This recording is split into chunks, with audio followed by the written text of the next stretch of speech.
Irfan, that I have sent is Mr. Shivanna and Shamanna entered into a joint venture, agreeing to share the profits and losses equally. They agreed to share the profits and losses equally. Shivanna purchased goods of the value of rupees 20,000, and same goods have been sent to Shamanna for sale. And while sending the goods, Shivanna spent rupees 2,000 for carriage and other expenses. Shamanna also purchased some goods for joint venture worth rupees 17,000. And Shamanna also spent rupees 1,000 for advertisement and other expenses. Noted. Both have purchased goods and both have incurred the expenses. Yesterday's problem, only Hemant has purchased goods and he has incurred, and Brijesh has not purchased any goods but he has incurred some expenses. But here in this problem, both Shivanna and Shamanna have purchased goods. Shivanna purchased goods worth rupees 20,000 and sent them to Shamanna for sale purpose. And at selling point, Shamanna also has purchased goods worth rupees 17,000. And Shivanna has incurred some expenditure, carriage and other things for 2,000 rupees. And Shamanna also incurred for the expense of advertisement and other things, rupees 1,000. And who is selling the goods here? Both are not selling the goods. Shamanna, selling point is at Shamanna's place. Shamanna sold all the goods for rupees 50,000. What is the selling price? 50,000. And sent a bank draft for the amount due to Shivanna. ಶಿವಣ್ಣಗೆ ಕೊಡಬೇಕಾದಂತ ರೊಕ್ಕವನ್ನ D ಮುಖಾಂತರ ಏನ್ ಮಾಡಿದ್ರು, ಶಾಮಣ್ಣ ತನ್ನೆಲ್ಲ ಲೆಕ್ಕಪತ್ರ ಮಾಡಿ final settlement ಅನ್ನ ಯಾರಿಗೆ ಕೊಟ್ಟ? ಶಿವಣ್ಣ ಕೊಟ್ಟ. So give the journal entries and necessary ledger accounts in the books of Shivanna and Shamanna, where all the transactions of the joint venture ನೋಡ್ರಿ ಕೊಡೆಯಿಂದ ಓದಬೇಕು. whether it is first method or second method or third method ಅಂತ ಗೊತ್ತು ಮಾಡ್ಕೋಬೇಕು ಅಂದ್ರೆ last sentence ಅನ್ನು ನೀವು ಓದಬೇಕಾಗುತ್ತೆ. where of the joint venture are recorded in the books of each venturer. Joint venture ಎಲ್ಲಾ transactions record ಆಗ್ತವೆ ಎಲ್ಲಿ ಅಂದ್ರೆ ಪ್ರತಿ ವೆಂಚರರ್ನ ಪುಸ್ತಕದಲ್ಲಿ. ಪ್ರತಿಯೊಬ್ಬ ವೆಂಚರರು ಅಕೌಂಟ್ ಅನ್ನ ಮೇಂಟೈನ್ ಮಾಡ್ತಾ ಇದ್ದಾನೆ. ಅದು whole of the joint venture transactions ಅನ್ನ ಅವ ರೆಕಾರ್ಡ್ ಮಾಡ್ತಾ ಇದ್ದಾನೆ. This is how you need to prepare. ನೋಡ್ರಿ, ಈಗ in the books of Shivanna ಫಸ್ಟಿಗೆ, in the books of Shivanna ನೀವು ಜರ್ನಲ್ ಎಂಟ್ರಿ ಬಗ್ಗೆ ತಲೆ ಕೆಡಿಸ್ಕೋಬೇಡಿ. ಫಸ್ಟ್ ಲೇಜರ್ ಅಕೌಂಟ್ ಹಾಕ್ರಿ. ಸಾಧ್ಯ ಆದ್ರೆ based on that ledger account ನೀವೇನ್ ಮಾಡ್ರಿ based on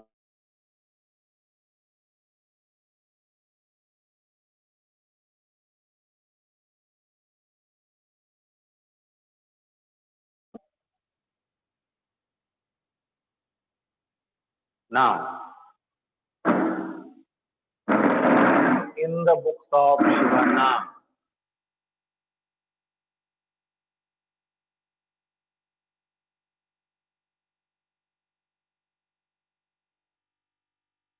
in the books of Shivanna, joint venture account,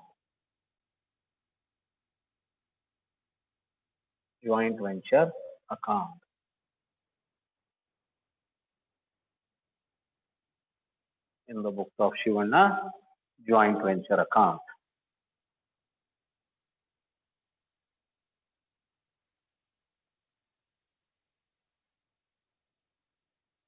ಹೌದಾ?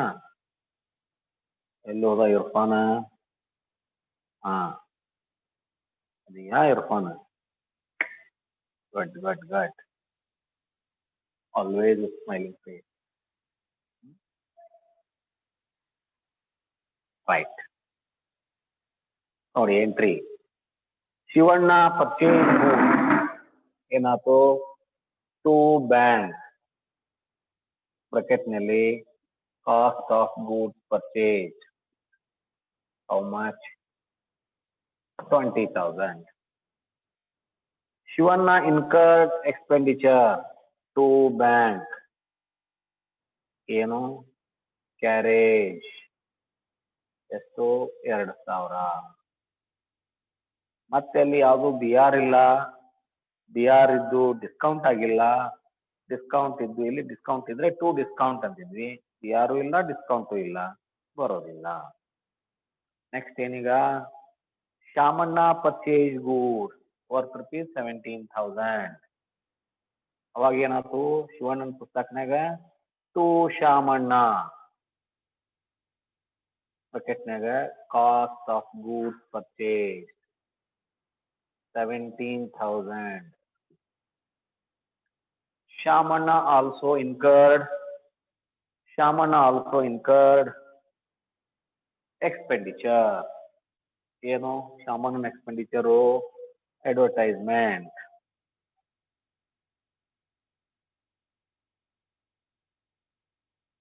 Shamanna also incurred expenditure.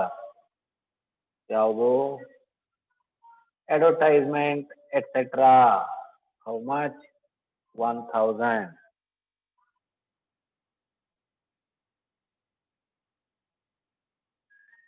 ಏನೋ ಮಹೇಶ ಹ್ಯಾಂಡ್ ರೈಸ್ ಮಾಡ್ತಾ ಇದೀಯಾ?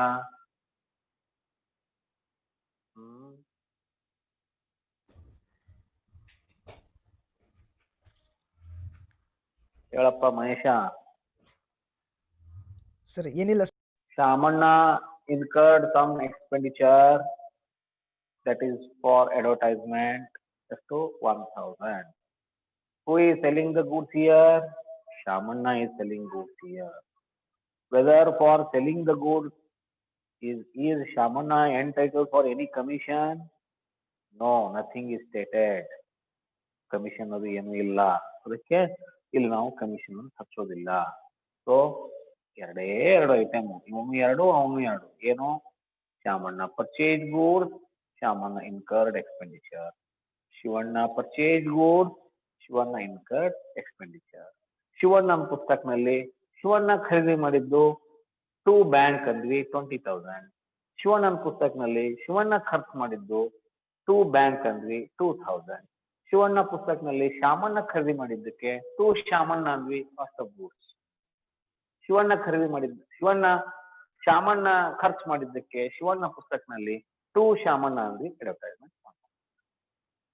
As far as purchase of goods, as far as incurring of expenditure by both the parties has been over now. All the transactions have been recorded in the book of Shivanna. Is it okay? Now, sales figure. ಯಾರು sale ಮಾಡ್ಯಾರ?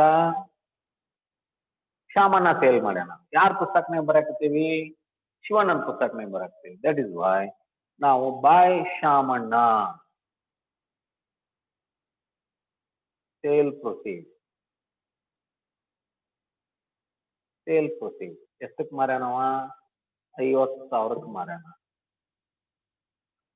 Was there any advance paid by Shamanna to Shivanna, either in the form of BR or in the form of any this one bill, promissory note, likewise. Nothing has been given to Shivanna from this one. ಈಗ ಬರ್ರಿ close ಮಾಡ್ರಿ ಇದನ್ನ. Profit ಅನ್ನ ಕಂಡುಹಿಡಿಯಿರಿ. Total 50,000. Year also 50,000. 20, 22, 23, 30, 40,000 difference ಆಗುತ್ತೆ. Total profit on joint venture 10,000. Profit transferred to P&L account. ಯಾರ ಪಾಲಿನ share ಇದು? ಶಿವಣ್ಣನ ಪುಸ್ತಕನೇ ಬರುತ್ತೆ. ಶಿವಣ್ಣನ ಪಾಲಿನ ಏನು 5,000 ರೂಪಾಯಿ ಪ್ರಾಫಿಟ್ ಅಂಡ್ ಲಾಸ್ ಅಕೌಂಟ್ ಹಾಕ್ಬೇಕು. ಆಮೇಲೆ ಶಾಮಣ್ಣ ಅದು 5,000, 10,000 ರೂಪಾಯಿ ಟೋಟಲ್ ಪ್ರಾಫಿಟ್ ನಲ್ಲಿ they share the profit or loss equally ಅಂದಾಗ ಶಿವಣ್ಣಗೆ 5,000 ಬಂತು, ಶ್ಯಾಮಣ್ಣಗ 5,000. ಸರಿನಾ? So profit on joint venture is how much ನಾವ್ 10,000 ಟೋಟಲ್. ಅದರಲ್ಲಿ ಶಿವಣ್ಣಗೆ ಎಷ್ಟು ಬಂತು? 5,000 ಬಂತು. ಶ್ಯಾಮಣ್ಣಗೆ ಎಷ್ಟು ಬಂತು? 5,000 ಬಂತು. They share the profit equally.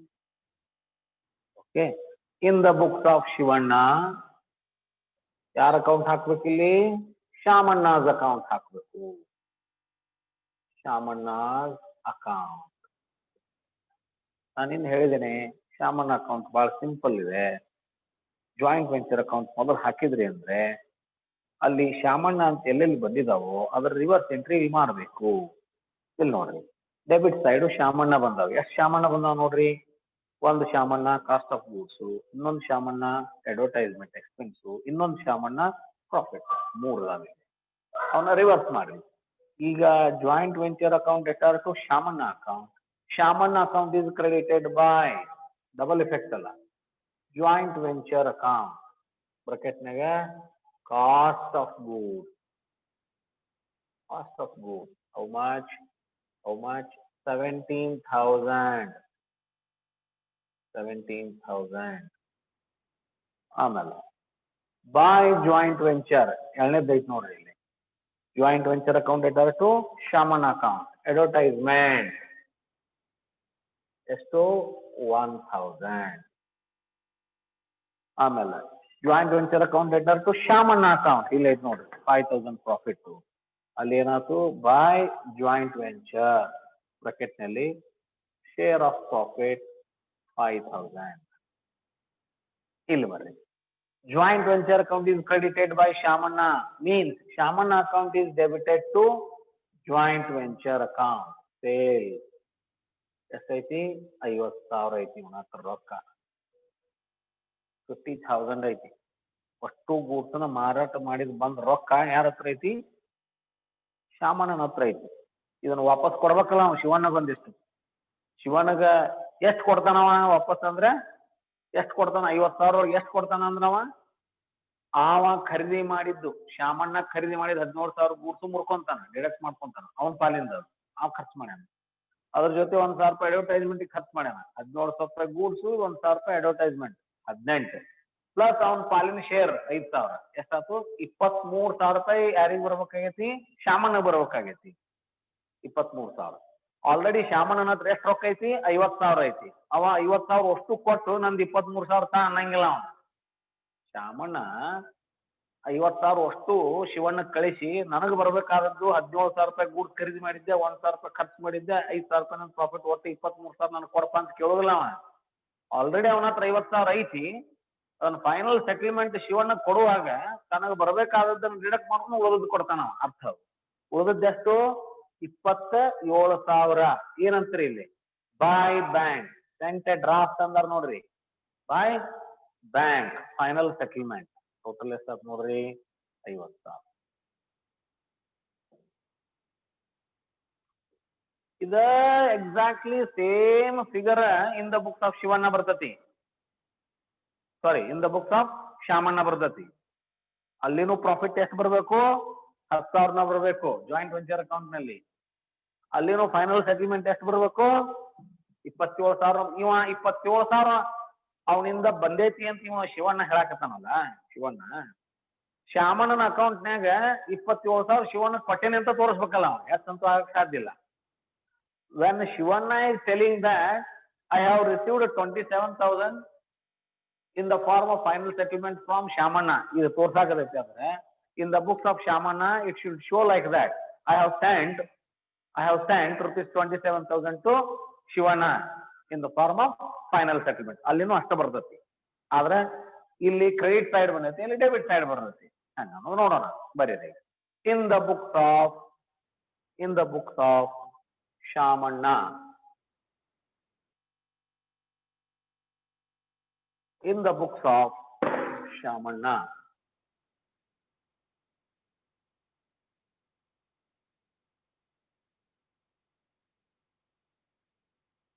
Joint venture account in the books of Shamanna, joint venture account. In the books of Shamanna, joint venture account.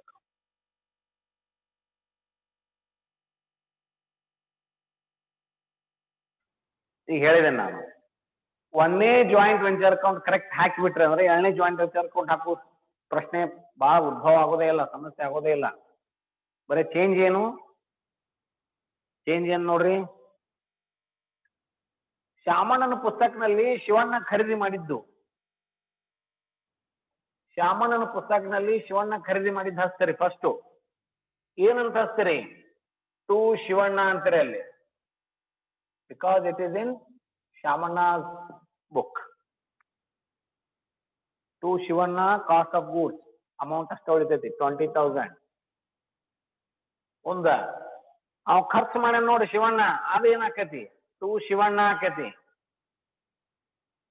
ಬ್ರಾಕೆಟ್ನಾಗ carriage 2,000. ಆ ನಂತರ ಅಲ್ಲಿ ಟು ಶಾಮಣ್ಣ ಅಂದಿದ್ರಲ್ಲ ಕಾಸ್ಟ್ ಆಫ್ ಗೂಡ್ಸ್ ಪರ್ಚೇಸ್, ಶಾಮಣ್ಣನ ಪುಸ್ತಕನಾಗ ಅದೇನಾಕತಿ? ಟು ಬ್ಯಾಂಕ್ ಆಕತಿ. ನೀವು ಈ ಡಿಫ್ರೆನ್ಸ್ ಅನ್ನು ಗೊತ್ತು ಮಾಡ್ಕೊಂಡ್ಬಿಟ್ರಿ ಅಂದ್ರೆ ಜಾಯಿಂಟ್ ವೆಂಚರ್ ನಲ್ಲಿ ಏನೂ ಇಲ್ಲ. Only thing is you need to understand this difference. Concept ಅರ್ಥ ಆಗತಿ. ಯಾರ ಪುಸ್ತಕನಾಗ ನೀವು ಬರ್ಯಾಕತ್ತೀರಿ ಅವ್ರು ಖರೀದಿ ಮಾಡಿದ್ದು, ಅವ್ರು ಖರ್ಚು ಮಾಡಿದ್ದನ್ನ ಬ್ಯಾಂಕು ಕ್ಯಾಶ್ ಅಂತ ಬರ್ಕೊಂತೀರಿ.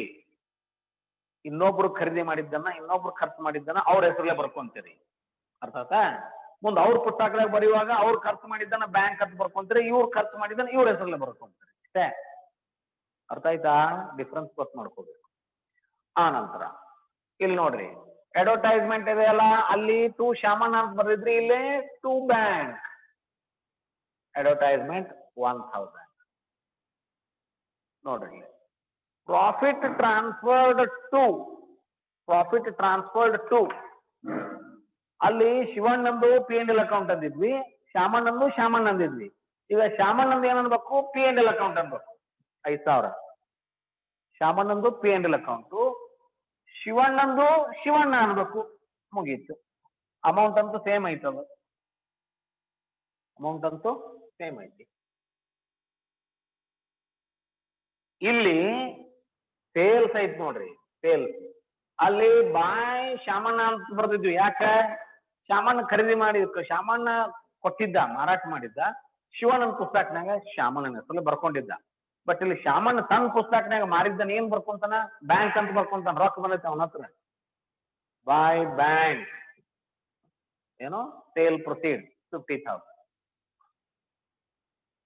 ಇಲ್ಲಿ ಮುಗೀತು ನೋಡ್ರಿ.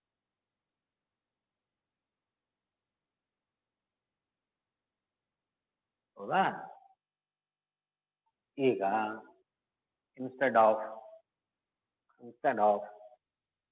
ಶಾಮಣ್ಣ's ಅಕೌಂಟ್ ಇಲ್ಲಿ ಏನ್ ಬರುತ್ತೆ? The books of Shamanna, Shivanna's account.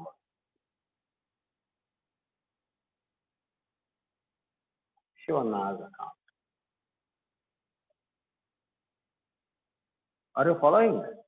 ಹೇಳಕತ್ತಿ any confusion? ಬಹಳ ಈಸಿ ಐತಿ ಜಾಯಿಂಟ್ ವೆಂಚರ್.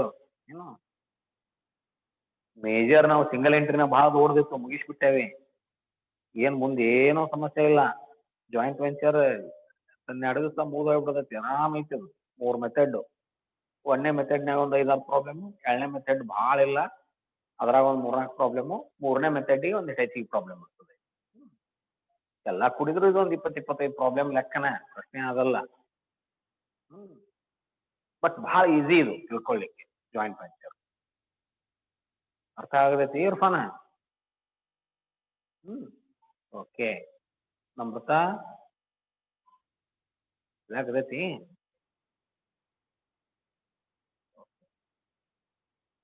ರೈಟ್.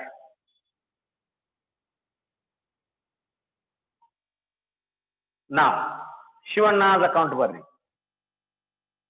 ಶಿವಣ್ಣ's ಅಕೌಂಟ್ ಇಲ್ಲಿ ಎಲ್ಲೆಲ್ಲಿ ಶಿವಣ್ಣ ಅಂತ ಬಂದಾವಲ್ಲ ಅದಷ್ಟು ರಿವರ್ಸ್ ಕೊಡ್ರಿ. Joint venture account data to Shivanna's account. Shivanna's account is credited by joint venture. Cost of goods, how much? 20,000. Cost of goods, 20,000. Joint venture account data to Shivanna's account. Carriage. Shivanna's account is credited by joint venture. Carriage. Esto 2,000. On the joint venture account data to Shivanna, profit, joint venture profit 5,000. ಸರಿನಾ? ಇಲ್ಲಿ ಮತ್ತಿಲ್ಲಿ ಯಾವ ಶಿವಣ್ಣ ಇಲ್ಲ, so that ಇಲ್ಲಿ ಏನಿದೆ ಅಷ್ಟು final settlement ಆಗುತ್ತೆ. ಏನಿದೆ ಅಷ್ಟು ಫೈನಲ್ ಸೆಟಲ್ಮೆಂಟ್. ಆ ಪುಸ್ತಕನಲ್ಲಿ ಫೈನಲ್ ಸೆಟಲ್ಮೆಂಟ್ ಎಷ್ಟಾಗಿತ್ತಲ್ಲ ಅಷ್ಟ ಇಲ್ಲಿ ಆಕತಿ, ಟೋಟಲ್ ಅಷ್ಟ ಬರುತ್ತೆ. 20, 22, 27 ಕರೆಕ್ಟ್ 27,000 ಇಲ್ಲಿ ಸೆಟಲ್ಮೆಂಟ್ ಆಕತಿ. 27,000 ಇಲ್ಲಿ ಏನಾಗ್ತದು ಕೊಟ್ಟಿರಿ ಅಂದಂಗ. Shamanna has paid final balance of ₹27,000. ಶಿವಣ್ಣನ ಪುಸ್ತಕನಾಗ ಶಾಮಣ್ಣನ ಅಕೌಂಟ್ ಏನ್ ಕ್ಲೋಸ್ ಮಾಡಿರಲ್ಲ ಅಲ್ಲಿ ಫೈನಲ್ ಸೆಟಲ್ಮೆಂಟ್ ಅಮೌಂಟ್ ಎಷ್ಟು ಬಂದಿರ್ತಲ್ಲ ಆ ಅಮೌಂಟ್ ಶಿವಣ್ಣನ ಅಕೌಂಟ್ ಟೋಟಲ್ ಆಕತಿ. ನೆನಪಿಟ್ಟುವ 27,000 ಟೋಟಲ್ ಆಕತಿ. ಯಾಕೆ ಇಲ್ಲಿ ಸೇಲ್ ಆಗಿರಂಗಿಲ್ಲ, ಅಲ್ಲಿ ಫೈನಲ್ ಸೆಟಲ್ಮೆಂಟ್ ಅಮೌಂಟ್ ಈ ಅಕೌಂಟ್ ಅದ ಟೋಟಲ್ ಆಕತಿ. ಟೋಟಲ್ ಇದೊಂದು ನೆನಪಿಟ್ಕೊಂಡ್ಬಿಡೋಣ ಅಂದ್ರೆ ನಿಮಗೆ ಗ್ರಿಪ್ ಸಿಕ್ಬಿಡುತ್ತೆ. ಯಾವ ವಸ್ತುಗಳನ್ನು ಮಾರಾಟ ಮಾಡಿರ್ತಾನ ಅವನ ಪುಸ್ತಕನಲ್ಲಿ ಕೋವೆಂಚರ್ ಅಕೌಂಟ್ ಫೈನಲ್ ಸೆಟಲ್ಮೆಂಟ್ ಅಮೌಂಟ್ ಏನ್ ಬಂದಿರ್ತದಲ್ಲ ಆ ಫೈನಲ್ ಸೆಟಲ್ಮೆಂಟ್, ಇಲ್ಲಿ ಫೈನಲ್ ಸೆಟಲ್ಮೆಂಟ್ ಅಮೌಂಟ್ ಎಷ್ಟು ಬಂದಿತ್ತು? 27,000. ಎಲ್ಲಿ? ಶಿವಣ್ಣನ ಪುಸ್ತಕನಾಗ. ಅಲ್ಲಿ ಟೋಟಲ್ 50,000 ಇತ್ತು ಆ ಅಕೌಂಟ್, ಬಟ್ ಫೈನಲ್ ಸೆಟಲ್ಮೆಂಟ್ ಎಷ್ಟಿತ್ತು? 27,000. ಆ 27,000 ಈ ಅಕೌಂಟ್ ಟೋಟಲ್ ಆಕತಿ. ಇದು ನನ್ನ ಲೆಕ್ಕ ಬರೋಬರಿ ಐತಿಲ್ಲ ಅಂತ ತಿಳ್ಕೊಳಕ್ ಇದೊಂದು ನಿಮಗೆ ಏನೋ ದಾರಿ, ಕಾಳೆ ನೋಡುದು ಅಂತಾರಲ್ಲ. Is it okay? Over. Based on this, you need to pass journal entry. First journal entry ಹಾಕಕ್ ಹೋಗ್ಬೇಡ್ರಿ, ಇಲ್ಲೇ ರಿವರ್ಸ್ ಮಾಡ್ರಿ. ರಾಯಲ್ಟಿ ಒಳಗ ಫಸ್ಟ್ ಜರ್ನಲ್ ಎಂಟ್ರಿ ಹಾಕಿ ಲೇಜರ್ ಅಕೌಂಟ್ ಹಾಕಿವಿ, ಹೌದಾ? ಇಲ್ಲಿ ಆ ಗುಲ್ಮರ್ಗಿ ಹೋಗಕ್ ಹೋಗ್ಬೇಡ್ರಿ. ಒಂದು ಜರ್ನಲ್ ಎಂಟ್ರಿನ ಕೇಳೋದಿಲ್ಲ ಪರೀಕ್ಷೆಗೆ ಈ ಚಾಪ್ಟರ್ ನಲ್ಲಿ, ಡೈರೆಕ್ಟ್ ಪ್ರಾಬ್ಲಮ್ ಕೇಳ್ತಾರೆ. ಜೋರ್ ಯಾವಾಗಾರು ಒಮ್ಮೆ ನಿಮ್ ಟೈಮ್ ಸುಮಾರಿದ್ದು, ಹೌದಾ? ಯಾರು ಒಬ್ರು ಕೇಳಿದ್ರ ಅಂತ ತಿಳಿರಿ, ಯಾರು ಅವಾಗ ಗಾಬರಿ ಆಗಕ್ ಹೋಗ್ಬೇಡ್ರಿ. ಅವ್ರು ಜರ್ನಲ್ ಎಂಟ್ರಿ ಅವ್ರು ಕೇಳಿ ಏನ್ರ ಕೇಳಿ, ಲೇಜರ್ ಅಕೌಂಟ್ ಅಂತೂ ಹಾಕಿರ್ತೀರ ನೀವು, ಲೇಜರ್ ಅಕೌಂಟ್ ಅಂತೂ ಹಾಕಕ್ ಬರ್ತತೆ. ಭಾಳ ಅಂದ್ರೆ 5 ಮಿನಿಟ್ ಟೈಮ್ ಹೆಚ್ಚಿಗೆ ಹೋಗ್ತೈತೆ. ಫಸ್ಟ್ ಲೇಜರ್ ಅಕೌಂಟ್ ಹಾಕಿಬಿಡ್ರಿ. Based on that ledger account ಏನ್ ಮಾಡ್ರಿ, ಜರ್ನಲ್ ಎಂಟ್ರಿ ಪಾಸ್ ಮಾಡ್ರಿ. ಅರ್ಥ ಆಯ್ತಾ? ಹೆಂಗ್ ಜರ್ನಲ್ ಎಂಟ್ರಿ ನೋಡ್ರಿ. ಈಗ ಫಸ್ಟ್ ಜರ್ನಲ್ ಎಂಟ್ರಿ ಏನು? In the books of Shivanna first journal entry ಏನು? Joint venture account debtor 2 bank account ₹20,000 being goods purchased for cash. ಎರಡನೇದು joint venture account debtor 2 bank account being expenses incurred. ಹೌದಾ? ಎಷ್ಟು? 2,000. ಹೌದಾ? ಆನಂತರ ಇವು ಬರ್ತಾನೆ, ಯಾರು? Shyamanna. Joint venture account debtor 2 Shyamanna ₹17,000 being goods purchased by Shyamanna. Joint venture account debtor 2 Shyamanna ₹1,000 being expenses incurred by Shyamanna. ಹೌದಾ? ಇವು 4 ಆದ್ವಾ? ಸೇಲ್ ಆಕೈತಿ. ಸೇಲ್ ಮಾಡ್ತಾನ ಯಾರು? ಶ್ಯಾಮಣ್ಣ. ಅವಾಗ ಏನ? Shyamanna account debtor to joint venture account ಯಾರ್ದು? ನೀವು ಜಾಯಿಂಟ್ ವೆಂಚರ್ ಅಕೌಂಟ್ ಮುಂದೆ ಇಟ್ಕೊಂಡ್ರೆ ಎಲ್ಲ ಜರ್ನಲ್ ಎಂಟ್ರಿ ಸಿಕ್ಬಿಡ್ತಾವ ನಿಮಗೆ. ನಾ ಕೇಳಾಕ್ತಿದ್ದು, ಹೌದಾ? ಅರ್ಥ ಆಗತೈತೆ ನಾ ಹೇಳುದು? ನಾ ಜರ್ನಲ್ ಎಂಟ್ರಿ ಬರ್ತಲ್ಲ, ನೀವು ಜರ್ನಲ್ ಎಂಟ್ರಿ ಹಾಕ್ಬೇಕು. It is assignment for you. Journal entry ಕೊಟ್ಟೇನಿ ನಿಮಗೆ, ಫಾರ್ಮ್ಯಾಟ್ ಕೊಟ್ಟೇನಿ. ಅರ್ಥ ಆಯ್ತಾ? ಜರ್ನಲ್ ಎಂಟ್ರಿ ಫಾರ್ಮ್ಯಾಟ್ ಕೊಟ್ಟೇನಿ. In the books of Shivanna ಅಥವಾ in the books of Hemant. ನಿನ್ನಿ ಪ್ರಾಬ್ಲಮ್ ಜರ್ನಲ್ ಎಂಟ್ರಿ ಹಾಕ್ರಿ. ನಿನ್ನಿ ಪ್ರಾಬ್ಲಮ್, ಇವತ್ತಿನ ಪ್ರಾಬ್ಲಮ್. ನಿಮ್ಗೆ in the books of Shivanna sorry Hemant journal entries ಅದು ಆ ಜಾಯಿಂಟ್ ವೆಂಚರ್ ಅಕೌಂಟ್ ಬೇಸ್ ಇಟ್ಕೋರಿ, ಇಟ್ಕೊಂಡು ಏನೇನ್ ಎಂಟ್ರೀಸ್ ಬಂದ ಅದ್ರ ಪ್ರಕಾರ ನೀವೇನ್ ಮಾಡ್ರಿ ಎಂಟ್ರಿ ಮಾಡಿ.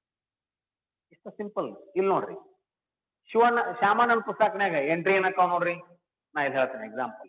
ಶ್ಯಾಮಣ್ಣನ ಪುಸ್ತಕನಾಗ ಎಂಟ್ರಿ ಏನಕ್ಕ ನೋಡ್ರಿ, joint venture account at to Shivanna 20,000 being goods purchased by Shivanna. Shyamanna account at to joint venture account at to Shivanna ಏನು carriage 2,000. Joint venture account at to bank account cost of goods purchased by Shamanna for cash 17,000. Joint venture account at to bank account being expense incurred by Shamanna advertisement 1,000. Joint venture ನೋಡ್ರಿ ಮುಂದೆ bank account at to joint venture account, ಯಾಕೆ joint venture account is credited by bank ಅಂದೇವಿ, ಅದೇನಕ್ಕತಿ bank account at to joint venture account rupees 50,000 being goods are sold for cash 50 goods sale ಆಗಿದ್ದ. ಮುಂದೆ ಬರೋದೇನೋ ಮುಂದೆ ಬರೋದು ಪ್ರಾಫಿಟ್ ಹೌದಲ್ಲ, ಏನಂತೀರಿ joint venture account debtor debit side 10,000 to profit and loss account credit 5,000 to Shivanna credit 5,000. ಇಲ್ಲಿಗೆ ಮುಗೀತು, journal ಎಂಟ್ರಿನ ಮುಗಿದು. ಅರ್ಥ ಆಯ್ತಾ? ಅರ್ಥ ಆಗತೈತಿ? ಯಾರಿಗೆಲ್ಲ ಬಗರಿ ಆಡ್ತದ ಅಂತಾರೆ ಗೊತ್ತಾತನ. PUC ಒಳಗ ಫಸ್ಟ್ ಜರ್ನಲ್ ಎಂಟ್ರಿ ಬಹಳ ಇಂಪಾರ್ಟೆಂಟ್ ಬಯಾಟ್ ಹಾಕ್ತಿದ್ರಿ, ಹಂಗಲ್ಲಿ ಫಸ್ಟ್ ಲೇಜರ್ ಅಕೌಂಟ್ ಹಾಕಿದ್ರಿ, ಆಗ ಜರ್ನಲ್ ಎಂಟ್ರಿ ಬಯಾಟ್ ಹಾಕೋ ಪ್ರಶ್ನೆ ಇಲ್ಲಿಗ. ಮೊದಲು ಸೈಕಲ್ ಕಲಿಯುವಾಗ ಎಷ್ಟು ಬ್ಯಾಲೆನ್ಸ್ ಹಿಡುದು ಹಿಂಗ್ ಹಿಡುದು ಹಂಗ್ ಹಿಡುದು ಬಿದ್ದಿದ್ದೇನಪ್ಪ ಅನ್ನೋಂಗ ಹಾಕಿತ್ತಿಲ್ಲ. ಕಲ್ತ ಮೇಲೆ ಸೈಕಲ್ ನುಗ್ಸ್ಕೊಂತ ಟಣ್ಣಂತ ಜಿಗದ್ ಸೀಟ್ ಮೇಲೆ ಕುಂದ್ರುದು ಹೌದಲ್ಲ, ಆಮೇಲೆ ಕೈ ಬಿಟ್ಟು ಹೊಡಿದು ಹೌದಾ, ಇವೆಲ್ಲ 4 ಮಂದಿ ಕರ್ಕೊಂಡು ಹತ್ತಿಸ್ಕೊಂಡು ಅಡ್ಡಾಡೋದು. ಮೊದ್ಲು ಒಬ್ರು ಹೊಡಿದಾಗ ಕಷ್ಟ ಇತ್ತು ಕಲಿಯೋತ್ನಾಗ. ಅದಕ್ಕೆಲ್ಲವೂ ಕಲಿಯುವಾಗ ಕಷ್ಟವಿದ್ದೆ, ಕಲ್ತ ಮೇಲೆ ಕೋತಿ ವಿದ್ಯೆ ಅಂತಾರ. ಕಲಿಯುತನ ಕಷ್ಟವಿದ್ದೆ, ಕಲ್ತ ಮೇಲೆ ಕೋತಿ ವಿದ್ಯೆ ಅಂತ. ಅದಕ್ಕೆ ಕಲಿಯೋದು ಪರ್ಫೆಕ್ಟ್ ಕಲಿಬೇಕು, ಅವಾಗ ಅದು ಕೋತಿ ವಿದ್ಯೆ ಆಗ. ಕಲ್ತ ಮೇಲೆ ಈಗ ನೀರಿಗೆ ಬೀಳುವಾಗ ಈಸ್ ಬರೋಕಿನ ಮುಂಚೆಕ ಅನ್ಸೇವಿಲ್ಲ ನಾವು ನೀರಂದ್ರ ಭಯ ಹೌದಾ. ಕಲ್ತ್ರೆ ಅಂತ ತಿಳಿರಿ, ಕಲ್ತ ಮೇಲೆ ಬಹಳ ಎಕ್ಸ್ಪರ್ಟ್ ಇದ್ದ ಮನುಷ್ಯ ನೀರೇನವಂಗ ಅವ್ ಕಾಲ್ ಸಹಿತ ಬಡಿಯಂಗಿಲ್ಲ, ನಾವು ಸುಮ್ ಹಂಗ ಹೊಕ್ಕಿರ್ತಾನ. ಅಯ್ಯೋ ಹೆಂಗಂದ್ರ ಕಲಿಲ್ದವ್ರಿಗೆ ಅದು ಕಷ್ಟವಿದ್ದೆ. 2 ಮಿನಿಟ್ನ್ಯಾಗ ನೀರು ನುಂಗಿ ಆಲೆ ಕಲಾಸನ. ನಾವು ಕಲ್ತಾವಂಗೇನು ಆರಾಮ್ ಹೊಕ್ಕಿರ್ತಾನ. ಅವಂಗ ಮಂಗ್ಯಾನ ಆಟ ಅಂತದ್. ಕಲ್ತಾವಂಗ ಈಜು ಮಂಗ್ಯಾನ ಆಟ, ಆರಾಮಾಗಿ ಆಡ್ತಾನ ನಾವು. ಅದಕ್ಕೆ ವಿದ್ಯೆ ಸ್ಕಿಲ್ಸ್ ಅನ್ನ ಕಲಿಯುವಾಗ ಪರ್ಫೆಕ್ಟ್ ಆಗಿ ಕಲ್ತ್ ಬಿಟ್ರೆ ಅದು ಕಲಿಯುತನ ಕಷ್ಟ ಆಗತ್ತೆ, ಕಲ್ತ ಮೇಲೆ ಅದು ಕೋತಿ ವಿದ್ಯೆ ಆಗುತ್ತೆ. ಹಂಗೇನೆ ಫಸ್ಟ್ PUC ಇದ್ದಾಗ ನಮಗೆ ಜರ್ನಲ್ ಎಂಟ್ರಿ ಅಂದ್ರೆ ಬಹಳ ದೊಡ್ಡದು, ಅದು ಹಿಂಗೆ ಇದು ಹಿಂಗೆ. ಈಗ ಜರ್ನಲ್ ಎಂಟ್ರಿ ಅಂದ್ರೆ ಬಾಯಿಲೆ ಹೇಳೋದಾಗತ್ತೆ. Once you are capable of preparing ledger account then passing of journal entry is nothing. ಅರ್ಥ ಆಗತೈತಿ? ಈ ಜರ್ನಲ್ ಎಂಟ್ರಿ ನಾ ಓರಲ್ಲಿ ಹೇಳಿದೆ ನಿಮ್ಗೆ. ನಿನ್ನೆ ಬಿಡಿಸಿದ ಪ್ರಾಬ್ಲಮ್ ಜರ್ನಲ್ ಎಂಟ್ರಿ, ಇವತ್ತು ಬಿಡಿಸಿದ ಪ್ರಾಬ್ಲಮ್ ಜರ್ನಲ್ ಎಂಟ್ರಿ. ಕನ್ಫ್ಯೂಷನ್ ಏನಾದ್ರು ಆದ್ರೆ ನಿಮಗೆ ಫಾರ್ಮೆಟ್ ಇದೆ, ಜರ್ನಲ್ ಎಂಟ್ರಿ ಫಾರ್ಮೆಟ್ ಇದೆ. ಅರ್ಥ ಆಯ್ತಾ? ಆ ಫಾರ್ಮೆಟ್ ಹಾಕೊಂಡು ಜರ್ನಲ್ ಎಂಟ್ರಿ ಪಾಸ್ ಮಾಡಿ. ನಾಳೆ ನಿಮಗೆ ಆ ಜರ್ನಲ್ ಎಂಟ್ರಿನ ಡಿಸ್ಕಷನ್ ಮಾಡ್ತೇನೆ ನಾನು. ನೀವು ಇವತ್ತು ಜರ್ನಲ್ ಎಂಟ್ರಿನ ಬಿಡಿಸ್ರಿ. ಇವೆರಡೂ ಪ್ರಾಬ್ಲಮ್ ಜರ್ನಲ್ ಎಂಟ್ರಿನ ಒಂದು 5 ನಿಮಿಷ ಡಿಸ್ಕಷನ್ ಮಾಡಿ, ಯಾರಾದ್ರೂ ತಪ್ಪಿದ್ರೆ ಅಲ್ಲಿ ಕರೆಕ್ಷನ್ ಮಾಡ್ಕೊಡ್ರಿ. ಪರ್ಫೆಕ್ಟ್ ಮಾಡಿದ್ರೆ ಏನೂ ತೊಂದರೆ ಇಲ್ಲ. ಹೌದಾ? ಫಸ್ಟ್ಗೆ ನಂದು ನಾಳೆ ಕ್ಲಾಸ್ನಲ್ಲಿ 5 ರಿಂದ 10 ನಿಮಿಷ discussion session on journal entry of these two. Okay, these two. ನಾಳೆ ಸಂಡೇ ಏನೋ ದಿನ ಸಂಡೇ ಇದ್ದಂಗೆ ಐತಿ. ಸಂಡೇ ಏನು ನಾಳೆ 10 ಗಂಟೆಗೆ ತಗೊಳ್ಳೋಣ ಕ್ಲಾಸ್.